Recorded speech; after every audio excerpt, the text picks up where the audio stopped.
શું તમે આધાર card update કર્યું છે? જી હા, થોડા સમય પહેલાં મેં એક રીલ બનાવી હતી જેમાં મેં કહ્યું હતું કે ભાઈ આધાર કાર્ડને તમારે અપડેટ કરવાનું રહેશે, નહીં તો આવનારા સમયમાં તમારા બેન્કિંગ સહિતની બીજી ઘણી બધી સુવિધાઓ છે તેને અસર થઈ શકે છે. તાજેતરમાં UIDAI એટલે કે unique identification authority of India દ્વારા એક સૂચના જારી કરવામાં આવી છે કે તમારા ઈમેલને તમારા આધાર કાર્ડ સાથે લિંક કરવાનું છે.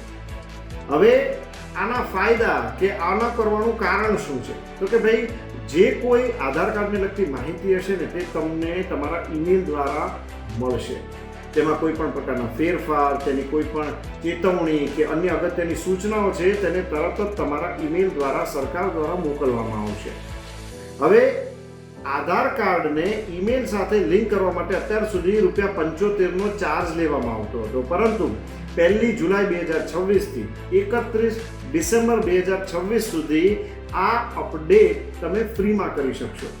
પરંતુ તેમાં પણ એક શરત છે કે જો તમે આ ઈમેલને આધાર કાર્ડ સાથે મોબાઈલથી અપડેટ કરશો, એટલે કે મોબાઈલ એપ્લિકેશનથી અપડેટ કરશો તો જ તમને આ અપડેટેશન ફ્રીમાં પડશે. જો તમે અન્ય કોઈ બીજા સાધન દ્વારા આ ઈમેલને આધાર કાર્ડ સાથે લિંક કરશો તો તમારે ₹75 ચાર્જ ચૂકવવો પડશે. જો તમે આ માહિતી સમજ્યા ન હો તો ફરી એકવાર સાંભળી લેજો અને સમજીને તમારા મિત્રોને શેર કરજો.